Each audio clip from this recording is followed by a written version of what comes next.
ಮೈನ್ಮಾರ್ನಲ್ಲಿ 2 ಭೂಕಂಪನಗಳು ಸಂಭವಿಸಿದ್ದು ರಿಕ್ಟರ್ ಮಾಪಕದಲ್ಲಿ 7.7 ಹಾಗೂ 6.4 ತೀವ್ರತೆ ದಾಖಲಾಗಿದೆ. ಭೂಕಂಪನದಿಂದಾಗಿ ಮಂಡೇಲಿಯಾದಲ್ಲಿರುವ ಐಕಾನಿಕ್ ಲವಾ ಸೇತುವೆ ಈರಾವಡ್ಡಿ ನದಿಗೆ ಕುಸಿದಿದೆ. ಸೈವಾಂಗ್ ಬಳಿ ಕೇಂದ್ರ ಬಿಂದುವಾಗಿರುವ ಭೂಕಂಪನಗಳಿಂದಾಗಿ ಹಲವು ಕಟ್ಟಡಗಳು ಕುಸಿದಿವೆ. ಭೂಕಂಪನದಿಂದ 144 ಮಂದಿ ಮೃತಪಟ್ಟಿದ್ದು 732 ಮಂದಿ ಗಾಯಗೊಂಡಿದ್ದಾರೆ ಎಂದು ವರದಿಯಾಗಿದೆ. ಥೈಲ್ಯಾಂಡ್ನ ರಾಜಧಾನಿ ಬ್ಯಾಂಕಾಕ್ನ ಸುಮಾರು 900 ಕಿಲೋಮೀಟರ್ ದೂರದಲ್ಲಿ ಬಲವಾದ ಕಂಪನಗಳು ಕಂಡುಬಂದಿದ್ದು ಜನರು ಮನೆಗಳಿಂದ ಹೊರಗೆ ಓಡಿ ಬಂದಿದ್ದಾರೆ. ಕಂಪನದ ಪರಿಣಾಮದಿಂದಾಗಿ ಎತ್ತರದ ಕಟ್ಟಡಗಳಿಂದ ನೀರು ಹೊರಬಂದಿದೆ. ಭೂಕಂಪನದ ಪ್ರಭಾವದಿಂದಾಗಿ ಹಲವು ಕಟ್ಟಡಗಳು ಬುಡಮೇಲಾಗಿವೆ.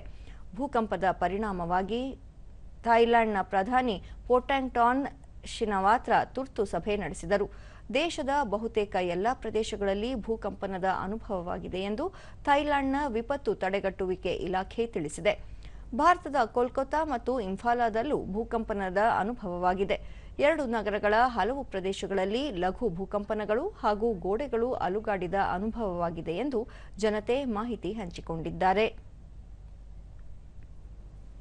Tension all around. We can see the cracks. All of us are sitting out hungry. There's small kids who are very scared and they are crying a lot.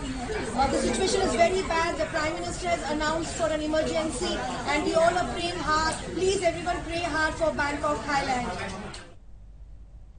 ಇಂದು ಮುಂಜಾನೆ ಅಫ್ಘಾನಿಸ್ತಾನದಲ್ಲಿಯೂ ಭೂಕಂಪವಾಗಿದ್ದು ರಿಕ್ಟರ್ ಮಾಪಕದಲ್ಲಿ 4.4ರಷ್ಟು ತೀವ್ರತೆ ದಾಖಲಾಗಿದೆ.